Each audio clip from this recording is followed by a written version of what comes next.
deferred and then entered a plea on the motion to revoke, thinking that the court would probably grant your deferred and therefore not revoke you on the other. If that was the assumption you had, 45W and 2022 CR1. Quick legal insight. Deferred adjudication is like a second chance without the permanent stain of conviction if you play by the rules. But here's the catch. Mess up, and that leniency can vanish overnight. Keep that in mind as this unfolds. 10906W, State of Texas versus Audriana Harrison. Can I have parties announced for the record for the state? Anna Ochoa Nelson. Danny Callahan, defense. And are you Miss Audriana Harrison? Yes, ma'am. Have both parties received the PSI report, state? Yes, Your Honor. Defense? And also the DDRF MIC report, state and defense? Yes. Yes, Your Honor. All right. Are there any objections to the PSI report, state? No. Defense? No, Your Honor. Any objections to the DDRF MIC report, state? No. Defense? No, Your Honor. Any witnesses, state? No, Judge. Defense? Any what? Witnesses? No, Your Honor. May I amplify regarding the PSI? There are two programs that she has successfully completed. One is recorded in the PSI, child protector. The other is aggression, anger management, Your Honor. All right. So in regards to this case, the state is recommending deferred adjudication.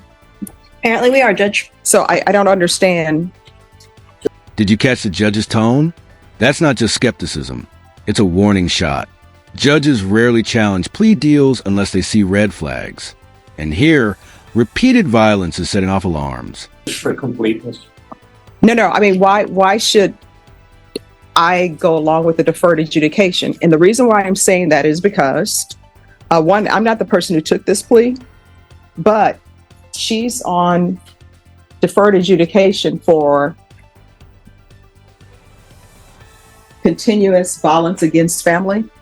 Yes, And Judge. now we have an assault case, and she had a previous motion to revoke, and that was for a violent offense as well. So I don't understand why I should follow this plea. And I'm keeping an open mind about it. I'm trying to figure out. Yep. Yeah. I could understand if there were mental health issues or something else that was going on. So if y'all want to address that. Judge, this offer and plea was entered by a different assistant district attorney. At this point, I'm bound to honor that.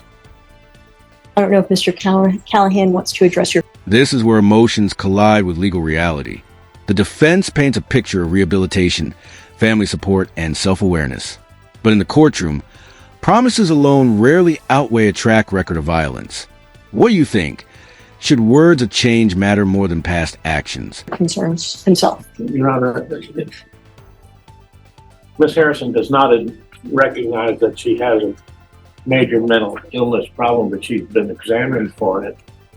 The plaintiff in this case wants her to get probation, deferred adjudication, but she wants her to stay away from her. They get into fights, and that problem should be avoided. She has the support of her mother's in the back of the courtroom. Raise your hand. All right. And that's where she would live. She has expressed to me that her method of handling problems is poor, bad. Now here's a pivotal moment. Audriana speaks. Direct pleas to the judge can humanize a defendant, or backfire if they seem rehearsed or hollow. Listen closely. Do you believe her?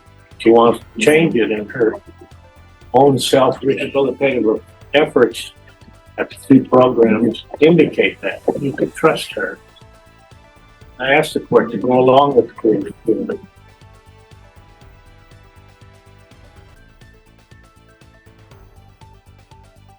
May I address the court further? Yes. Harrison would like to speak to you, Your Honor. Oh, yes. I just want to say I'm sorry for my actions. I was just trying to get my daughter back from the situation.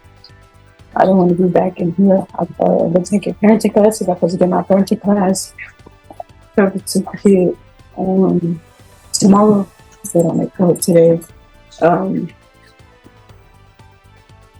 I know I got CPS classes that I had to take. If you do it this week to get my daughter back. I'm just trying to right my wrong and do better for my daughter.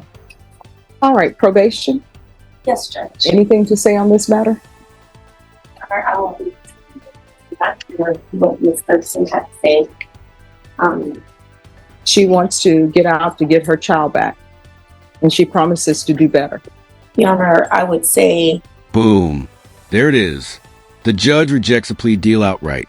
A rare and dramatic move. Why? Because the system isn't just about second chances. It's about public safety. This case just went from a quiet resolution to a full-blown contested hearing. as the court noted before, this is not the first MTR for a violent offense. And with the 3 new cases, the probation department is recommending revocation. All right. It appears that she has not completed the BIPP class, her parenting class.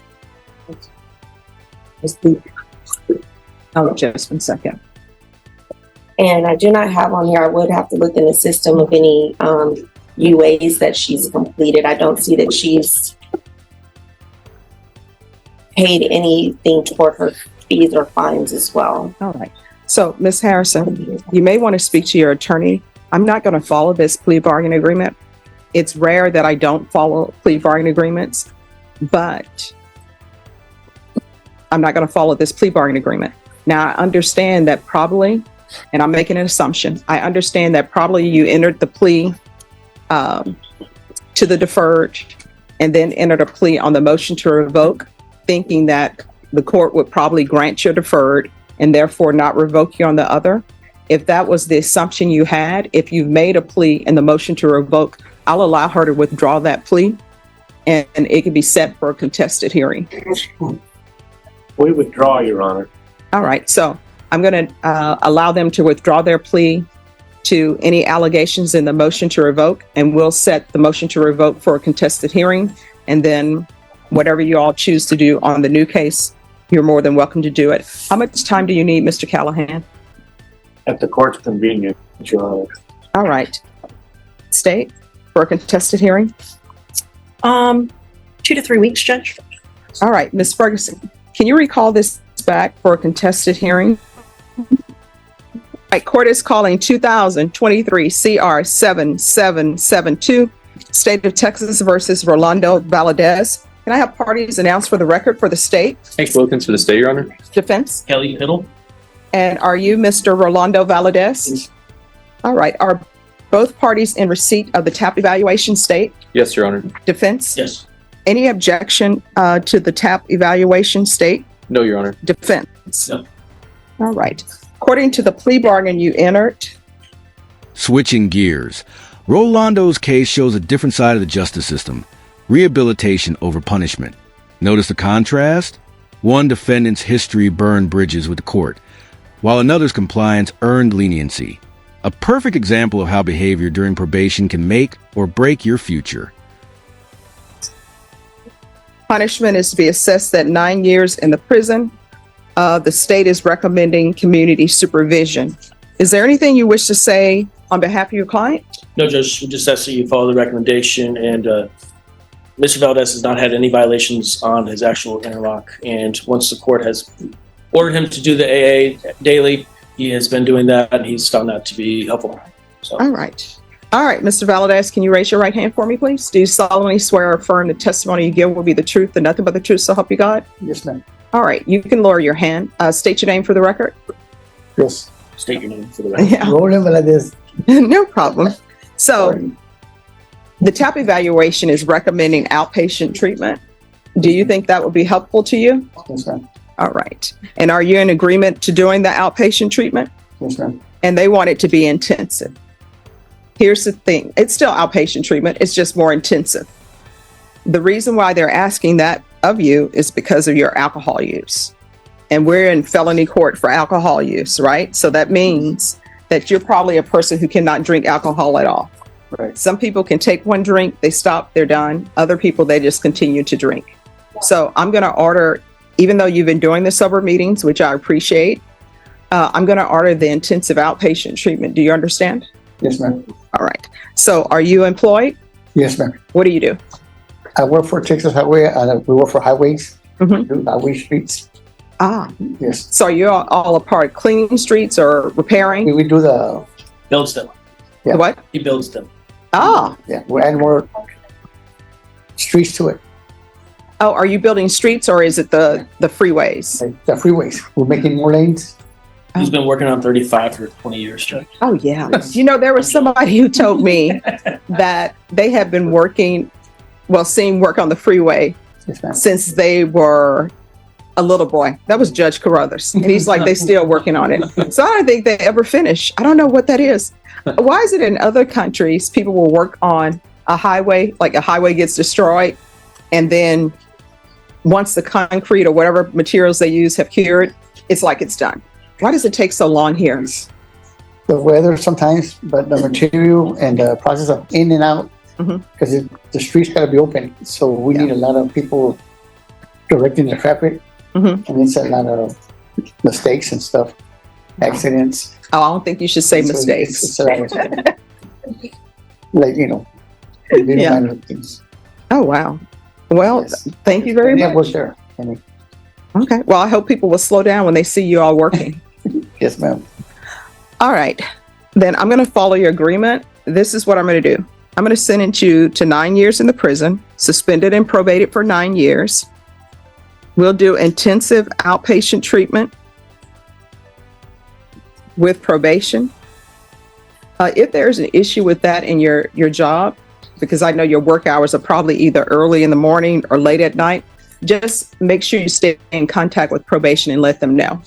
If you feel like there's an issue where you're missing work or you can't miss work because they're going to fire you or something, let probation know. If you feel like they're not able to help you, you can always come back to the court or call your attorney and you can come back to the court. You understand? Yes, ma'am.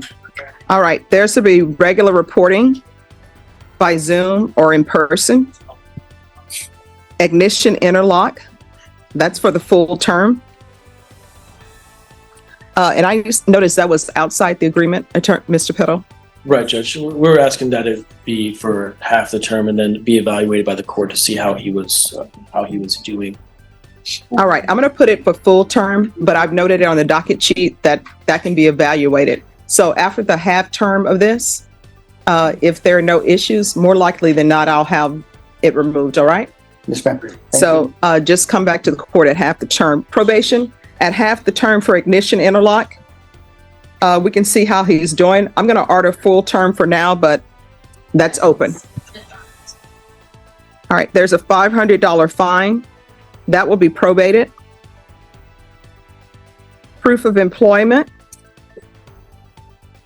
within 30 days. There's to be no employment as a home health care provider or with minors. Yes, ma'am. All right, so we can go off the record. So you work with highways, so you know a lot of times there's a lot of accidents, and it's because people who are driving while intoxicated. And usually the person who's injured, if there's an accident and somebody's driving intoxicated, it's not the intoxicated driver. It's usually their passenger or somebody else. So you cannot drink or drive. And because you're on probation, even at your own house, because I know the holidays are coming up. I know that there's New Year's, there's Christmas. People always want to drink alcohol maybe, or drink champagne or something.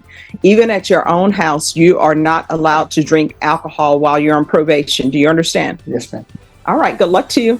Thank you. All right. Thank you.